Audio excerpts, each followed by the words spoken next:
Hey everybody, Chris Lancet with Orion's Attic, and today I want to talk to you about a personal decision I made recently to sell my own gold and my own silver. It was not a decision that was as easy as you might think. I had a couple of different things going around in my head that were making it hard for me to think. One of them was, of course, a mathematical question. What difference would that gold be in terms of its value sitting in my desk for a long time versus what would that money equate to if I invested it in the stock market where I do pretty well and even at a conservative rate of return. But just as important, I had to think about the sentimental part.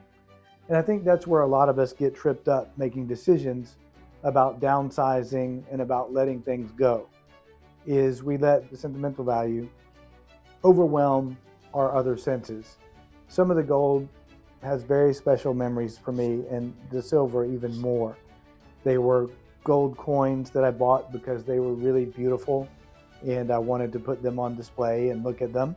Turned out not a great idea, better to keep them safely and more securely hidden in a desk. And some of the silver coins represented things that mean a lot to me. National parks that I hope to visit someday. Different elements of the American Revolution that I'm a big fan of and a student of. But something just occurred to me one day and I started doing the numbers.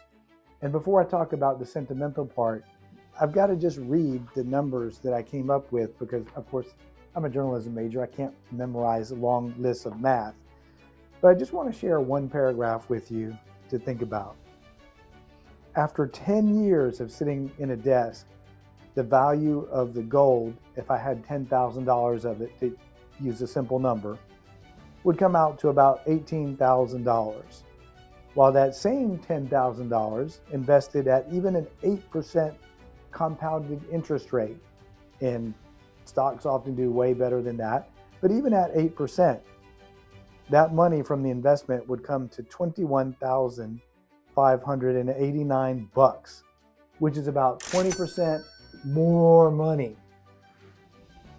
And then after 20 years at 8% compounded, that would come out to $20,610 more dollars than the gold sitting in a desk, making it roughly 79% more valuable.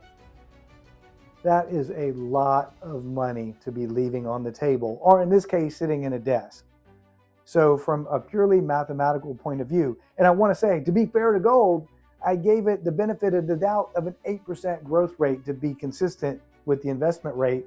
But historically, when you go back to the 1970s and come forward, growth has consistently been about 5 or 6% for gold. So I'm being optimistic on gold's behalf. From a mathematical standpoint, it makes no sense for me to have kept that stuff in a desk. The sentimental part is what I had to work through, and that's what I would encourage you to work through as well. Nothing will ever take the memories away from me that I have and how that gold and silver came into my life. I took plenty of pictures of it, so I'll always have those.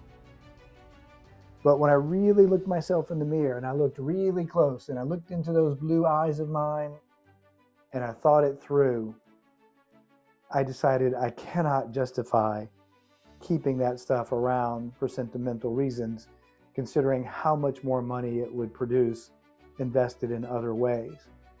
And it's not even just about that. A lot of us buy gold and silver thinking very long term. We're going to leave it to kids or grandkids or whatever it may be.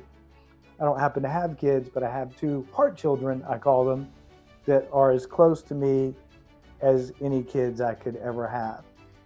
And I realized that if I went ahead and sold my gold and silver, I could start custodial accounts for them, buy some stock for them now that has the potential to grow at a pretty crisp rate, that over time, over 20 years, they're pretty young now, would end up being a decent chunk of change by the time they were old enough to be adults.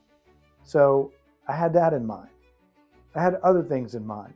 Other things I could do for the people I love and that my wife and I love. And from that standpoint of being able to do more good for the people that I love, I also had to sell the gold and silver and start doing other things with it.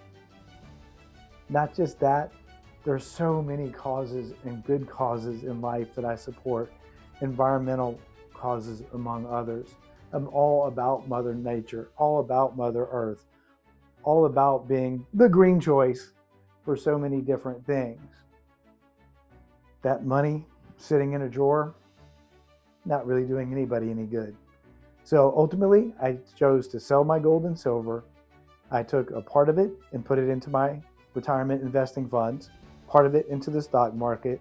I immediately created the 2 accounts for my heart children, and then started doing some other really nice things for other people in my family and making donations to some organizations that are doing great work to protect the environment.